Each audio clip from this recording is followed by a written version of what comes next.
research and activity. Um, I wanted to go over why we did that and what we're going to do with it. So in this module, we're going over the biological functioning of the brain, and as part of it, we're going into states of consciousness. So I'm not sure if you reached that particular module, but you're going to get to a module called Dream Theories. And in this module, you're going to learn that different researchers have had different perspectives on dreams. So for example, Sigmund Freud, believed that dreams are our unconscious desires. So all day long, we're kind of repressing this part of our personality called the id, which we'll get to. And when you go to sleep at night, this is when the id can come out and be itself. And so your id is completely unconscious. And so dreams are a mechanism for wish fulfillment. And so the things that you can't get during the day and you can't get that you can't do during the day due to social confinement, you can act out in your dreams and it keeps you balanced.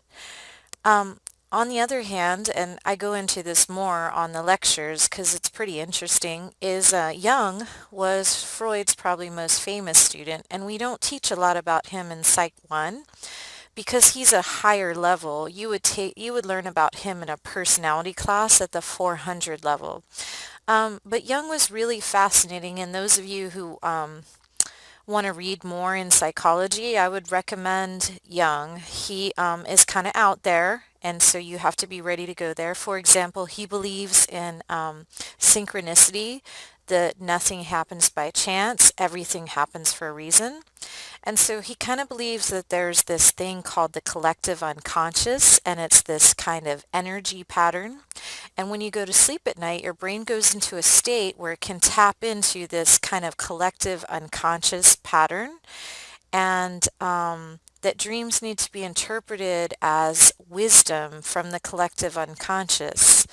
So both Freud and Jung worked at this time where dream interpretation was a big deal. So when you went to go see psychologists, you would spend a lot of your therapy time going over your dreams. But then in the 1960s, Hobson and McCarley published this activation synthesis hypothesis, and this paper created more controversy than any other paper in all of psychology because basically what their research was showing is that dreams are just random bursts of input from the pons to the cortex. It's a biological mechanism. They don't have a lot of meaning.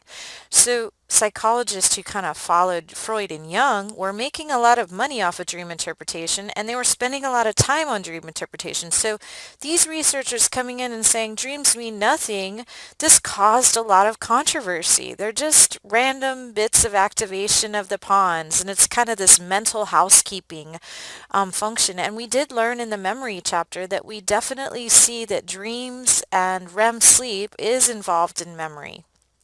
We see the pathways are cleaned out, and we also see with Alzheimer's research that, when we're stressed out and we don't get much sleep, there's this buildup of this protein called tau protein.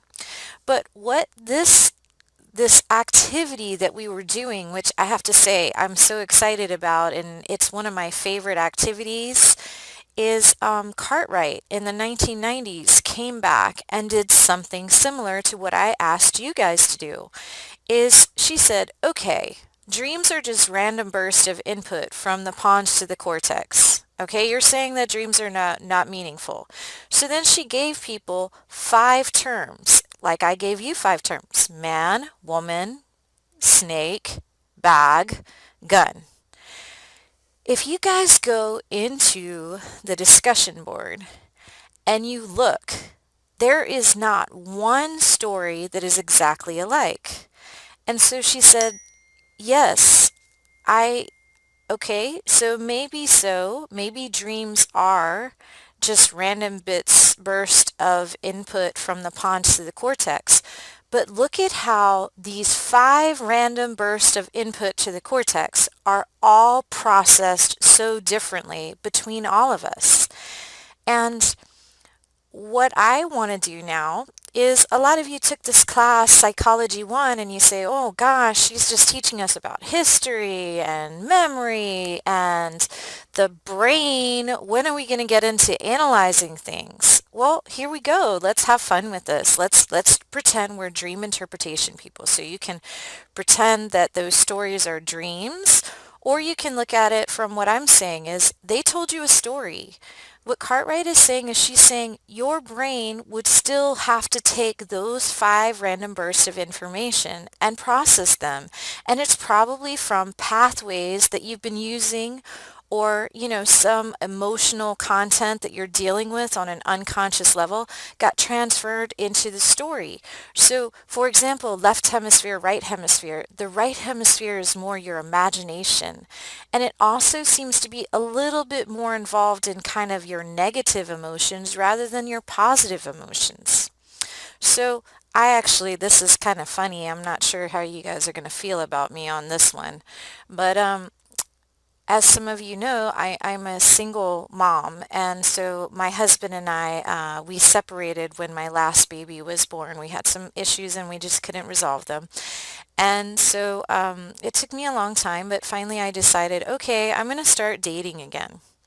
So I would actually use this kind of story thing on my dates to try to show you how to analyze them. So of course we'd go out on a date and they'd ask me what I do and I say, oh, I'm a psychology teacher, and I tell them how much I love my job and it's just so fun and I go to work and just have fun all day. And they're like, oh yeah, really? And I'm like, yeah, we just play games all day. I just go in the classroom and we have a great time. And I said, would you like to play a game with me? Just to see how it is. And, they're going to say yes. I mean, if they said no, then definitely that would be a write-off because I like to have fun. And so if they don't want to play like a silly game with me, then probably we won't get along. So I give them these 5 terms. And it's fun for me to see how they put them together because you have to remember we're in a dating situation. So since their brain is in a dating situation, I would think that their brain is going to kind of go to what they feel about dating because their brain is in that situation. Now, it wasn't the same for you guys on the discussion board, so I don't know if you can interpret it that way. So when you're interpreting on the discussion board, you should look at how much effort did they put into it? Was the ending leaving them hanging? What was the woman's role? What was the man's role?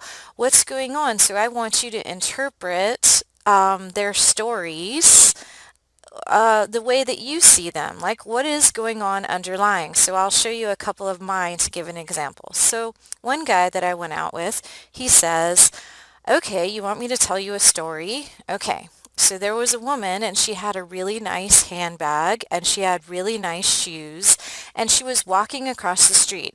And the man pulled up in his luxury car and he saw that a snake was going to go and attack the woman. So he pulled his gun out of his glove compartment. He shot the snake and then he saw the woman was taken care of, so he drove away. Okay, so let me just tell you what I interpreted it, and it doesn't mean that it's right, but it was just the way I'm interpreting it to give you an example. So what I saw is this man seems to be very into high-priced things, like she wears nice shoes and she has a nice handbag, and he was driving a luxury car. So let me just tell you a little bit about me, is I've been carrying the same purse for probably 10 years because it's this purse and it's made out of pop tabs. It's silver. It's made out of can tabs and it matches everything and it's like the coolest purse I've ever seen in my life. And like I'm a person that just sticks with one thing. Once I like one thing, I'm going to stick with it. And then I also have some shoes. I have probably like 3 or 4 pairs of shoes. And to me, they're absolutely cute, original, one of a kind, but I wear them all the time.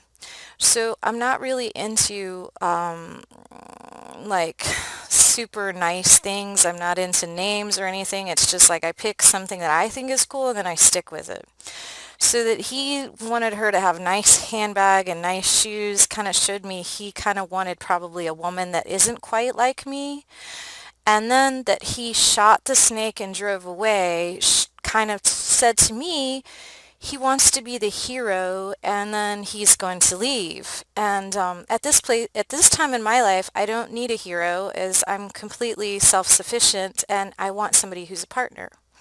So then I dated another guy, and it's the guy that I'm currently with right now because his story matched exactly what I wanted. And again, I don't want you to take this too literally. I'm just showing you how maybe you can analyze some of the stories in your discussion board. And who knows, maybe you guys will go on a date and you'll use this too, and maybe it'll be fun. Who knows? I'm just trying to share a little bit about me personally because I'm your teacher and you know, this is online and it's hard to get to know me.